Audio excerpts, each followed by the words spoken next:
All right, let's dive in. Today we're taking a deep dive into the Science of Identity Foundation. Listeners have sent in some, well, frankly, a pretty wild mix of stuff. We've got academic papers, news articles, and even some pretty heated discussions from social media. Sounds like we've got our work cut out for us. We do. So we're going to unpack all of it, try to figure out what this group is all about and help you listening decide if this is, the real deal or, well, maybe a path that's gone a little bit astray. Yeah, piecing together the puzzle. Exactly. And one of the things you sent me that really jumped out was this idea of fossilized spiritual teachings. I think it was in that Cults and Deteriorated Spiritual Systems excerpt. Deteriorated spiritual systems. That's a pretty loaded phrase. What does that even mean? Is that basically like when a group starts out with, good intentions, but then over time things kind of get lost or, I don't know, twisted, and then maybe even harmful? Yeah, you hit the nail on the head. It's like the spirit of the teaching is gone, and all that's left is, an empty shell. And you can often see this fossilization happening when, the emphasis shifts from internal transformation to just rigidly following all these external practices. So instead of actually trying to understand the deeper meaning behind the teachings, people start obsessing over the rituals and dogma. Exactly. And that can lead to, people mistaking those external behaviors for true inner attainment, which, that same excerpt also warned about. Have you ever seen that, in your own life, maybe in a yoga class or a meditation group where it seemed like the focus was more on, the form than the actual substance? Oh, totally. I've definitely been in those yoga classes where everyone's so busy trying to, get that perfect Instagram-worthy pose that they completely miss the point of connecting with their breath and their body. Yeah, that's a perfect example. But okay, let's bring this back to the Science of Identity Foundation. Now, you pointed out some interesting individuals connected to the group, like the Prices in Australia and the Lindsley family on the Gold Coast, all listed in that database's 001fiend.pdf document. Seems like this group has a pretty global reach, huh? Yeah, and then there's that whole connection to Tulsi Gabbard. That document shows all these Butler followers donating to her political campaigns, even though a lot of them, had never donated to a political campaign before. That's a fascinating detail. Having such a coordinated pattern of donations from a specific group, it definitely raises questions about their motivations.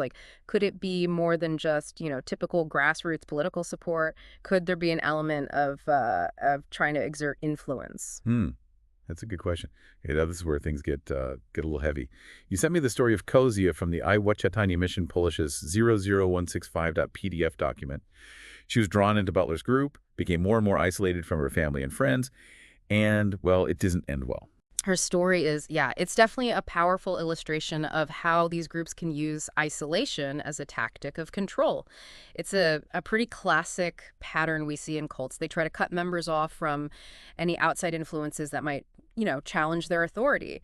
Have you ever encountered groups that discourage critical thinking or question your loyalty if you express any kind of doubt? Yeah, it's scary to think how often that might be happening without anyone even realizing it. Yeah. And speaking of red flags, you also pointed out some Facebook posts about Butler and money. Posts like "Apel du Sikti Butlera" and "Tush Hajni Just Woni." And those don't exactly paint, a pretty picture. Definitely not. It seems like there's some serious questions about where all the money's going in this group. And unfortunately, financial exploitation it's a pretty common feature in groups that have strayed from their original purpose. It's almost like the pursuit of spiritual enlightenment gets all tangled up with just plain old greed. Right. Which actually brings us to another key figure you wanted to discuss. Joseph Bismarck, also known as Japadas. Now, the Joseph Bismarck Japata 00193.pdf document explains his connection to Butler and his involvement with QNet. Right, and from what I understand, QNet has a rather controversial reputation. That's putting it mildly. There are accusations of financial misconduct and operating as a straight-up pyramid scheme. I mean, Bismarck's activities are raising a whole bunch more red flags about the possibility of financial exploitation within this network. It does seem like we're seeing another example of how spiritual teachings can be distorted and even used for personal gain. This definitely adds another layer to our investigation. Yeah, okay, so we've got potentially fossilized teachings, isolation tactics, and some shady financial dealings. What else should we be thinking about as we try to understand, how a spiritual system could go so wrong? I think to really understand what's going on, we need to look at the psychology of the leader. That traumabusecults.pdf document you sent me, it offered some really interesting insights into the profile of cult leaders, suggesting that they often display narcissistic tendencies, a need for control, and potentially even underlying trauma. Wait, trauma. How does that play into, leading a spiritual group? Well, it raises the possibility that the leader's unresolved trauma might actually be projected onto their followers, creating this dynamic of abuse and manipulation. It's a complex dynamic, but I think it's crucial to consider the potential psychological factors at play. Wow, that's a lot to unpack. It's almost like they're, I don't know, recreating their own experiences of being controlled and hurt, but just on a much larger scale. Yeah, it's a disturbing thought, but definitely one worth exploring further. But before we go down that rabbit hole, maybe we should shift gears for a bit and hear from some people who have, firsthand experience with this group. You mean Jasper Leonard and his Medium post, right? Yeah. You marked some excerpts that seemed especially, well, powerful. And I got to say, they're pretty raw. Yeah, they are. His writing offers a really unique window into the inner turmoil and disillusionment that a lot of ex-cult members face. I think his words could offer some really important clues as we try to figure out what's really going on with the Science of Identity Foundation. So we're back and still digging into the Science of Identity Foundation. And, we've already uncovered some pretty concerning stuff like possible, fossilized teachings, isolation tactics, and those financial questions. Yeah, yeah. Before we get to Jasper Leonard's story, I'm actually kind of curious to dig a bit deeper into that financial side of things. You mentioned financial exploitation being like a common problem in groups that, kind of gone off the rails a little bit. Absolutely. It's definitely a key aspect to consider, especially with those Facebook posts that you flagged, the ones about Butler's supposed obsession with money. Right, right. Posts like, what was it? Apeldu Sekti Butlera and Tuahach Ni Jeswani. I mean, those definitely raise an eyebrow or two. They do. They do. There seem to be some real concerns about a lack of transparency and potentially even misuse of funds. And remember, we were talking about Joseph Bismarck and his connection to QNet. Yeah. Those accusations of it being a pyramid scheme and all those allegations of financial misconduct, well, they just add another layer of concern to the whole thing. Have you ever seen anything like that in your own, exploration of different spiritual groups? Like a situation where financial prosperity seems to be, maybe a little too much of a focus? I've definitely seen groups that put a big emphasis on things like donations and tithing. And, I've got to say, it always makes me a little uncomfortable when material wealth seems to be so closely tied to, like, the spiritual teachings. Yeah, I get that. Yeah. It's a valid concern. Authentic spirituality shouldn't be about, enriching a select few while everyone else is struggling. Exactly. It should be about helping people find, like, inner peace and a sense of purpose. Yeah. It shouldn't matter how much money they have. I completely agree. And that's really where critical thinking comes in. We can't just blindly accept everything we're told. We need to look at the actions and the financial structures of the group. Thinking back to that database's 0001 timed PDF document, the one with all those individuals connected to Butler, including many who've made significant financial contributions. Oh, It makes me think about that strange pattern of donations to Tulsi Gabbard's campaigns, too. that's a good point. It does make you wonder, doesn't it? Could it be that Butler was actually leveraging his followers' financial resources to, I don't know, to push his own agenda? And maybe that agenda even included some political aspirations. Wow. Yeah, it's a disturbing thought. Definitely something we need to consider, right, as we evaluate this group. It all comes back to that idea, trying to figure out what's genuine spiritual teaching and what might be, maybe someone's personal agenda. Absolutely. Absolutely. And speaking of discerning, maybe it's time to talk about the story of Kasia from that I will Czytanie Mission Polish 00165.pdf document. Her experience, unfortunately, is a really stark reminder of just how dangerous isolation and control can be within these groups. Yeah, her story was rough. She was obviously searching for something to believe in, and instead she ended up being, manipulated and isolated from everyone who cared about her. It makes you wonder how often something like that happens, under the guise of spiritual seeking. It really does. And it's a sobering reminder of just how important it is to think critically and, maintain those healthy boundaries, especially when you're involved in these types of groups. Kasia's story really underscores the importance of being wary of any group that discourages contact with family and friends or tries to, I don't know, control your decisions. Right, right. And, we were talking earlier about that traumabusecults.pdf document and the psychological profile of cult leaders. It mentioned narcissistic tendencies, a need for control, and even unresolved trauma in some cases. I mean, do you really think those factors could be at play here? It's definitely a possibility. We can't, diagnose anyone from afar, but I think it's crucial to consider how a leader's own psychological makeup might influence their teachings and their behavior. Yeah. It's fascinating to me how much psychology can actually shed light on these complex dynamics. It really is. I'm also curious about that Analyze Manipulegi-Surrender.pdf document you sent over. It seemed to offer some kind of framework for like analyzing manipulative language and tactics. Yeah, that's a great resource. It can be really helpful in understanding how groups use language to influence and control their members. Remember that line you highlighted from Jasper Leonard's Medium post, the one where he talks about Butler having oh, what was it? The look of "I fooled you into loving me." Oh yeah.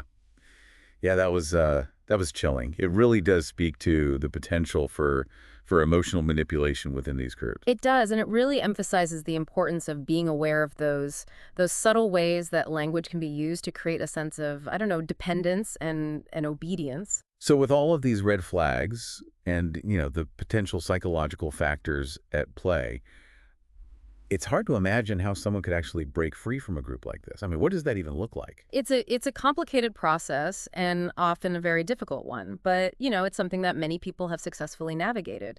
Leaving a cult isn't just about physically separating yourself. It's about reclaiming your autonomy, your critical thinking skills, and ultimately your own sense of self. I'm really interested to learn more about that process. Yeah. So maybe should we dive into Jasper Leonard's Medium post now? Mm. You marked some excerpts that really seem to capture the raw emotion of his experience. Yeah, let's do that. His posts offer a really intimate glimpse into the inner turmoil and disillusionment that so many ex-cult members go through. Let's see what his words can teach us about the challenges and the triumphs of leaving a high control group. Okay, welcome back to the show. We've been exploring the science of identity foundation, and we've seen some pretty concerning signs of potential manipulation and even exploitation.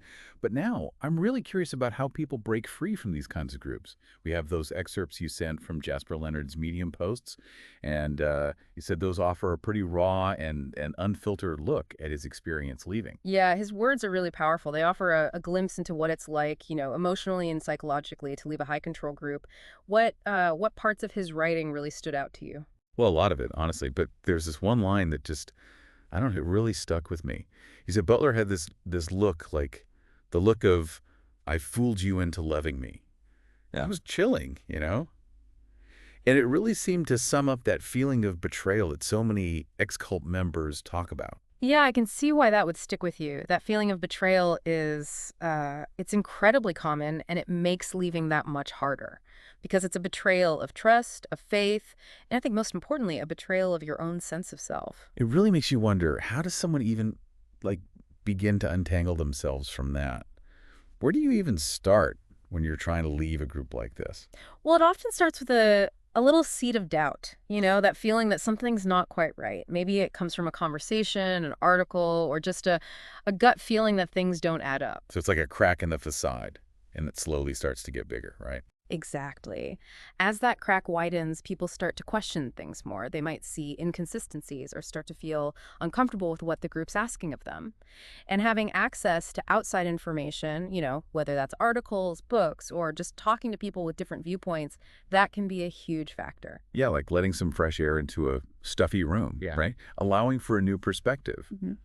But actually leaving, like making that break, it must be terrifying for a lot of people. It takes immense courage. Imagine, walking away from everything you've known, everything you've believed in, Yeah. especially when you've been, conditioned to fear the outside world. And we can't forget about the potential backlash from the group itself. Yeah. You mentioned earlier that a lot of ex-cult members face harassment or shunning, right? Unfortunately, yeah. It's pretty common for these groups to use fear and intimidation to try and keep people from leaving. That's why it's so important to have a strong support system in place, friends, family, therapists who specialize in cult recovery.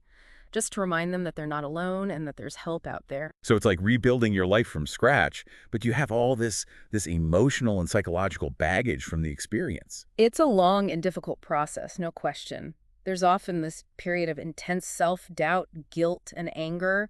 A lot of ex-members struggle to understand how they could have been deceived, how they were manipulated. It takes time to reclaim that sense of identity and autonomy. It makes me think about Kogia's story again and how she was basically forced to write that statement saying that her involvement was voluntary. Yeah. It's heartbreaking to think about how much pressure she must have been under. Yeah, it's a powerful reminder that leaving is a process, not an event. There will be setbacks, there will be moments of doubt, but the important thing to remember is that there are resources and support systems out there to help people through those challenges and, ultimately find healing and reclaim their lives. I mean, Jasper Leonard's story is a testament to that, right? It's inspiring to see how he's been able to use his experience to help others. Absolutely. His story and the stories of countless other ex-cult members, they really show the resilience of the human spirit. It's a powerful message of hope that no matter how deeply entrenched you might be, there's always a possibility of healing and transformation. So for someone listening to all of this, what's the biggest takeaway? What should they keep in mind as they're on their own journey, exploring and, searching for spiritual meaning? I think it boils down to this. Never underestimate the importance of critical thinking. Question everything. Be on the lookout for red flags like the ones we've talked about. And most importantly, trust your gut. If something feels off, don't be afraid to walk away. And remember, you're not alone. If you're questioning a group or need help leaving a difficult situation, there are resources and people who understand and can help. Yeah. And as a final thought, I'd encourage everyone listening to maybe turn the lens inward for a moment. Yeah. Have you encountered any red flags in your own experiences, maybe in groups or with teachers that seemed harmless at first? What are your own criteria for evaluating a spiritual path or a leader? These are important questions to consider as you continue on your own, unique journey. That's a great point. Well, thank you so much for guiding us through this. It's a complicated and at times a pretty heavy topic. It was my pleasure, and thank you for having me. Remember, staying informed and staying critical are the best ways to protect yourself and to find a path that truly nourishes your heart and mind.